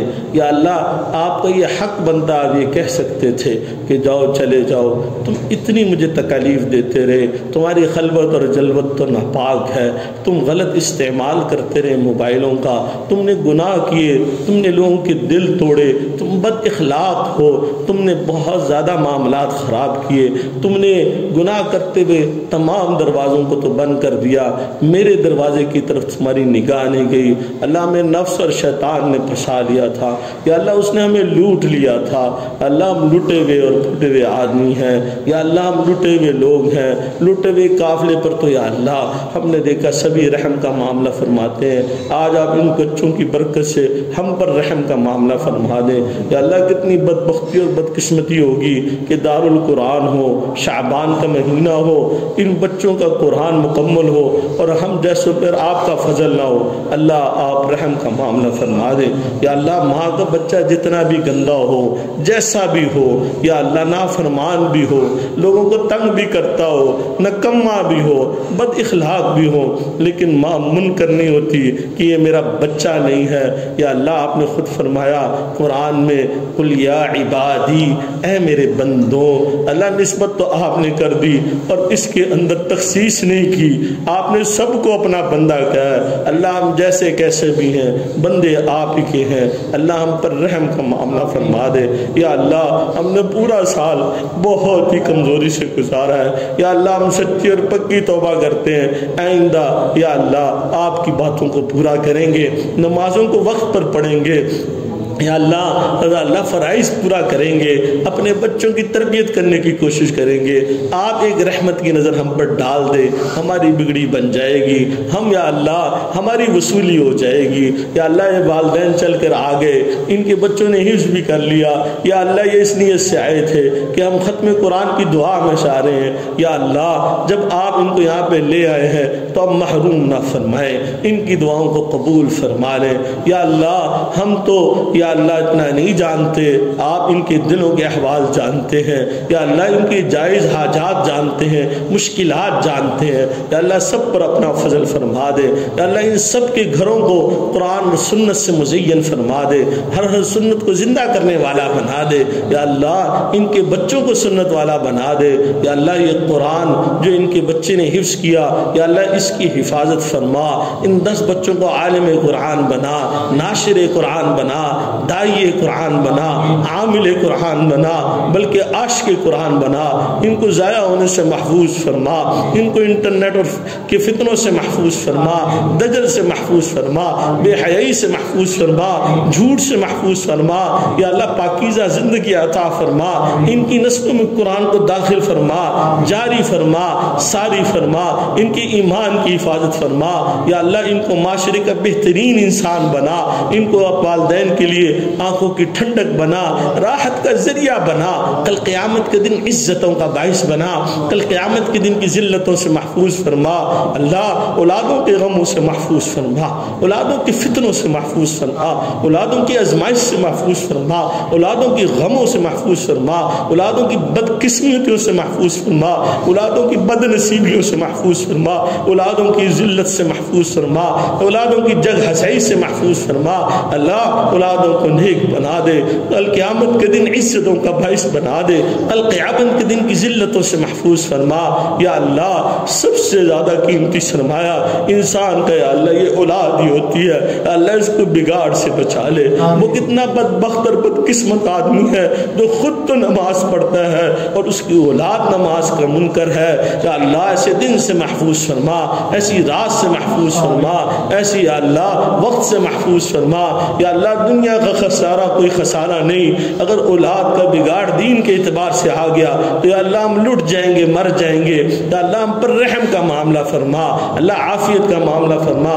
اللہ آپ کو دینے کے لیے ہمارے پاس کچھ نہیں ہے، کوئی نیکی نہیں، کوئی عمل نہیں، گناہگار ہے، خطا کار ہے، سیاہکار ہے، یا اللہ بدکار ہے، یا اللہ لیکن ہے آپ ہی کے بندے۔ یا اللہ کا اللہ رحم کا معاملہ فرما دے، اے بے قصوں کے دستگیر، اے ٹوٹے دلوں کو تسلی دینے والے، اے خالی جھولیوں کو بھر دینے والے، ایک رحمت کی نظر ڈال دے، ہم پر رحم کا معاملہ فرما دے، ہم پر فضل کا معاملہ فرما دے۔ یا اللہ ہم نے بڑے گناہ کیے ہیں، ہم پر رحم کا معاملہ فرما دے۔ یا اللہ ملزم جب اب اقرار کر لیتا ہے معاملے کو، یا اللہ لوگ ٹھنڈے پڑ جاتے ہیں۔ یا اللہ ہم نے اپنے گناہوں کا اقرار کر لیا ہے، یا اللہ آپ ہم پر رحم کا معاملہ فرما دے۔ آپ کو آپ کی رحیمی کا واسطہ، آپ کو آپ کی کریمی کا واسطہ واسطہ، آپ کو آپ کے حنانیت کا واسطہ، آپ کو آپ کی منانیت کا واسطہ۔ یا اللہ ہم آپ کے فقیر ہیں، یا اللہ اگر آپ ہمیں آنکھیں نہ دیتے تو ہم اندھے ہوتے، اگر آپ ہمیں گویائی نہ دیتے تو ہم گنگے ہوتے، یا اللہ اگر آپ سماعت نہ دیتے تو ہم بہرے ہوتے، اگر آپ ہمیں عقل نہ دیتے تو ہم پاگل ہوتے۔ یا اللہ یہ سب کچھ تو آپ نے دیا ہوا ہے، ہم آپ کے دیے ہوئے پہ کیوں اتراتے ہیں؟ ہم نے اترایا، ہمیں معاف فرما دے۔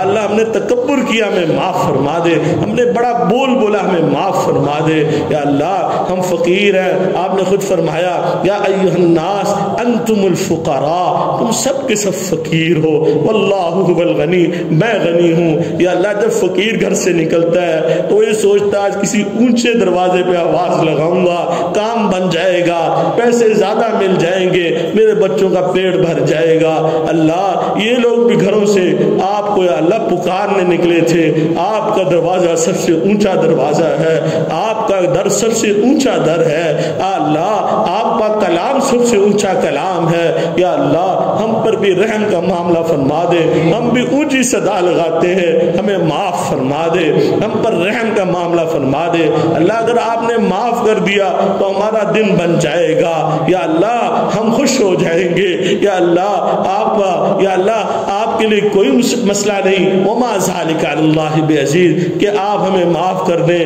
آپ یا اللہ ہم چند لوگوں کے اوپر رحمت کا نظر ڈال دیں گے، یا اللہ آپ کو کوئی پوچھنے والا نہیں۔ یا اللہ اگر ہمیں معاف نہیں بھی کرنا تو ہمیں معاف کر دے۔ اللہ بچہ ماں سے معافی مانگتا ہے، وہ ایک دفعہ معاف کرے نا تو وہ دوسری دفعہ مانگتا ہے، پھر وہ تیسری دفعہ مانگتا ہے، حتیٰ کہ وہ پیچھے پڑ جاتا ہے، وہ تنگ آ کے معاف کر دیتی ہے، وہ یہ کہتی ہے تو جیسا بھی ہے تو میرے ہی بچہ، اللہ ہم جیسے ہیں ہے تو آپ ہی کے بندے۔ یا اللہ آپ ہمیں تنگ آ کے معاف کر دے۔ یا اللہ آپ کے لیے کیا مشکل ہے؟ یا اللہ ہم آپ کے بندے ہیں، آپ کا کھاتے ہیں، آپ کا پیتے ہیں، آپ کے روٹیوں پہ پلتے ہیں ہم۔ یا اللہ آپ کا، یا اللہ ہم نے تو دیکھا آپ تو یا اللہ بعض دفعہ غفلت میں بھی دے دیتے ہیں، نہ ماننے والوں کو بھی دے دیتے ہیں، کفاروں کو بھی دے دیتے ہیں، اپنوں کو بھی دے دیتے ہیں، پرایوں کو بھی دے دیتے ہیں۔ اللہ ہم تو آج آپ سے اختیار سے مانگتے ہیں، آپ کی توفیق سے مانگتے ہیں،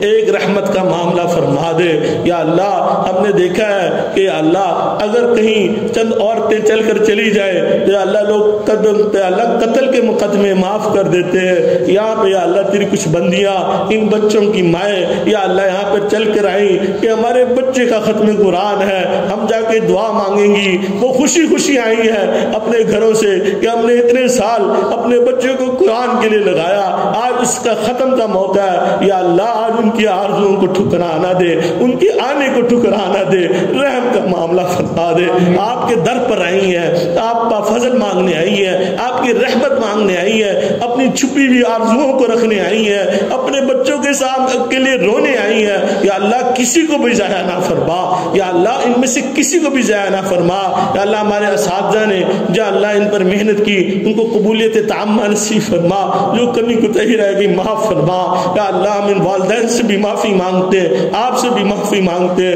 ہم تو اس قابل نہ تھے، آپ نے ہم سے یا اللہ یہ ٹوٹا پھوٹا کام لے لیا، موت تک اسی کے ساتھ لگائے رکھنا، دنیا کے حوالے نہ کر دینا، نفس کے حوالے نہ کر دینا، قرآن کے ساتھ نسبت کو رکھنا۔ یا اللہ ان اساتذہ کو قبولیت عطا فرما، ان کی پریشانیوں کو دور فرما، ان کی آرزوؤں کو پورا فرما، ان کے اندر قرآن کی محبت اور لقاء شوق عطا فرما۔ یا اللہ دارالقرآن کے تمام عملے کو قبولیت عطا فرما۔ یا اللہ جو خادمین ہیں، ایڈمن میں ہے، اساتذہ میں ہے، یا اللہ تھوڑی تھوڑی تنخواہوں پہ کام کرتے ہیں، یا اللہ کوشش کرتے ہیں خدمت کرنے کی، ان کی ٹوٹی پھوٹی خدمت کو قبول فرما۔ یا اللہ ہم سے تو ہمیشہ دین کو نقصان پہنچا ہے، آپ بھی ہم سے دین کا کام لے لینا۔ اللہ ہم کچھ نہیں ہیں، آپ سب کچھ ہیں، آپ سب سے بڑے ہیں، آپ وراء الورا ہیں۔ یا اللہ جادو رونے سے محفوظ فرما، اوپر اثر سے محفوظ فرما، سفلی عملیات سے محفوظ فرما، دوستی کے رنگ میں دشمنی کرنے والوں سے محفوظ فرما۔ یا اللہ جو بھی جس بیماری میں مبتلا ہے، جس پریشانی میں مبتلا ہے، سب کی بیماریوں کو دور فرما، سب کو صحت عاجلہ مستمر عطا فرما۔ یا اللہ جن لوگوں نے دعاؤں دعاؤں کے لیے کہا، یہ چاہا یہ کہنا چاہتے تھے نہیں کہہ سکے، ان کی تمام ضروریات اور حاجات کو پورا فرما۔ جو لوگ ہسپتالوں میں بیمار ہیں، جس قسم کی بیماری میں مبتلا ہے، گھروں میں بیمار ہے، جس قسم کی بیماری میں مبتلا ہے، یا اللہ یہ جو والدین ہیں ان کے رشتہ داروں میں کوئی بیمار ہے، سب کو آج قرآن کی برکت سے صحت عطا فرما دے۔ یا اللہ آپ نسبتوں کی قدر کرتے ہیں، یا اللہ اس عاجز کی 14 سال سے یا اللہ نسبت ہے، یا اللہ اصحاب کہف کے کتے کو آپ نے نسبت کی وجہ سے جنت کا معاملہ عطا فرمایا، ہم جیسی کمزوروں کو آپ نے اپنے قرآن سے نسبت دی، یا اللہ اس نسبت کے صدقے ان والدین کی حاجات کو پورا فرما، یا اللہ حاجات کو پورا فرما، معاملات کو آسان فرما، یا اللہ ان سب بچوں کو یا اللہ تراویح میں قرآن سنانے والا بنا دے، قرآن کو یاد رکھنے والا بنا دے، والدین کو ان کے لیے ٹائم نکالنے والا بنا دے، والدین میں قرآن کی محبت کو ڈال دے، ان کو عشق عطا فرما دے، سب والدین کو حافظ قرآن بنا دے، ناشر قرآن بنا دے، یا اللہ جو مانگا وہ بھی عطا فرما، جو مانگنا چاہیے تھا نہیں مانگ سکے اپنے فضل سے عطا فرما، رمضان تک عافیت سے پہنچا، یا اللہ کتنے لوگ تھے جو پچھلے سال تھے اب نہیں ہے، اور کتنے رمضان تک نہیں پہنچ سکیں گے ہمیں نہیں پتا، اللہ شعبان 15 شعبان کو آپ فیصلے فرماتے ہیں، عافیت کے فیصلے فرما دینا، کچھ مہلت عطا فرما دینا، کچھ تربیت کے لیے وقت دے دینا، کچھ ان بچوں پر کام کرنے کے لیے وقت دے دینا، کچھ قرآن کی مزید خدمت ٹوٹی بوٹی خدمت کرنے کی توفیق دے دینا، کچھ اور رمضان عطا فرما دینا۔ یا اللہ ہم چھوٹے منہ بڑی بات کرتے ہیں، ہم اس قابل تو نہیں ہے کہ دعا کریں، لیکن ایمان کا حصہ ہے، اللہ حرمین شریفین کی حاضری نصیب فرما، یا اللہ حج مقبول عطا فرما، حج مبرور عطا فرما، وہاں کی بار بار حاضری یا اللہ قبولیت والی عطا فرما، محبت والی عطا فرما، عشق والی عطا فرما، یا اللہ وہاں پر جا کر یا اللہ عبادت کرنے کی توفیق عطا فرما۔ ہمارا بھی دل چاہتا ہے یا اللہ لوگ احرام باندھ کے لبیک کہتے ہوئے یا اللہ بیت اللہ کے گرد گھومتے ہیں، حجر اسود کے بوسے لیتے ہیں، ملتزم پر روتے ہیں، یا اللہ ہمارا بھی دل چاہتا ہے آپ کے گھر کا دیدار کریں، وہاں پہ جا کے دعائیں کریں، پیارے اللہ ان بچوں کی نسبت کی وجہ سے، ان بچوں کی قرآن کی ختم کی وجہ سے ہمیں بھی وہاں کی حاضری نصیب فرما، یا اللہ نبی علیہ السلام کی در کی حاضری نصیب فرما، بلا استحقاق عطا فرما، کل قیامت کے دن اپنے معاف کیے ہوئے گناہگار خطاکار بندوں میں شامل فرما کے جنت کا فیصلہ فرما۔ ربنا تقبل منا انك انت السميع العليم وتب علينا انك انت التواب الرحيم، وصلى الله تعالى على خير خلقه محمد وآله واصحابه اجمعین برحمتك یا ارحم الراحمین، آمین۔ آپ سب کو مبارک۔